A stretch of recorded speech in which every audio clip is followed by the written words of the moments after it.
সেমিফাইনালে মেসিদেরকে হারিয়ে দিয়ে মেসিকে ঘুম পাড়িয়ে দেব। ম্যাচ খেলার আগে আর্জেন্টিনাকে হুঙ্কার দিয়ে একই বললেন সাবেক ইংলিশ ফুটবলার। প্রিয় দর্শক, 2026 ফিফা বিশ্বকাপের চূড়ান্ত হয়েছে সেমিফাইনালিস্ট 4 দল, যেখানে ফ্রান্স বনাম স্পেন খেলতে নামবে 15 তারিখ বাংলাদেশ সময় রাত 1টায়। এর পরের ম্যাচে আর্জেন্টিনা বনাম ইংল্যান্ড খেলতে নামবে 16 জুলাই বাংলাদেশ সময় রাত 1টায়। আর্জেন্টিনার বিপক্ষে মুখোমুখি লড়াইয়ে এই ম্যাচে মাঠে নামার আগে আলোচনার তুঙ্গে সাবেক ইংলিশ ফুটবলার জো কোলের মন্তব্য। প্রিয় দর্শক, নিজেদের শক্তিমত্তা ধরে রেখেছে আর্জেন্টিনা। গত বিশ্বকাপের বিশ্ব চ্যাম্পিয়ন আর্জেন্টিনা এবারেও দুর্দান্ত পারফরমেন্স করে জায়গা করে নিয়েছে সেমিফাইনালে উঠে তারা প্রতিপক্ষ হিসেবে পেয়েছে ইংল্যান্ডকে। আগামী 16 জুলাই বাংলাদেশ সময় রাত 1টায় হ্যারি কেন ও জুড বেলিংহামদের বিপক্ষে মুখোমুখি লড়াইয়ে মাঠে নামবেন লিওনেল মেসিরা। ইংল্যান্ডের বিপক্ষে প্রথমবারের মতো মাঠে নামতে যাচ্ছেন লিওনেল মেসি।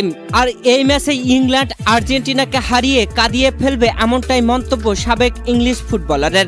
নেটফ্লিক্স স্পোর্টসের এক অনুষ্ঠানে গ্যারি লিনেকার, অ্যালেন শেরার ও মাইকা রিচার্ডের সঙ্গে ছিলেন কোল। সবাই ইংল্যান্ডের সাবেক খেলোয়াড়। সেখানে আলোচনা হয় ইংল্যান্ডের বিপক্ষে মেসির প্রথম ম্যাচ নিয়ে। 2002, 2006 ও 2010 বিশ্বকাপ খেলা জো কোল চ্যালেঞ্জের সুরে বলেন, তাকে ঘুম পাড়িয়ে দিতে হবে, আমরা তাকে ঘুম পাড়িয়ে দেব। হ্যাঁ, একদম নিশ্চিতভাবে।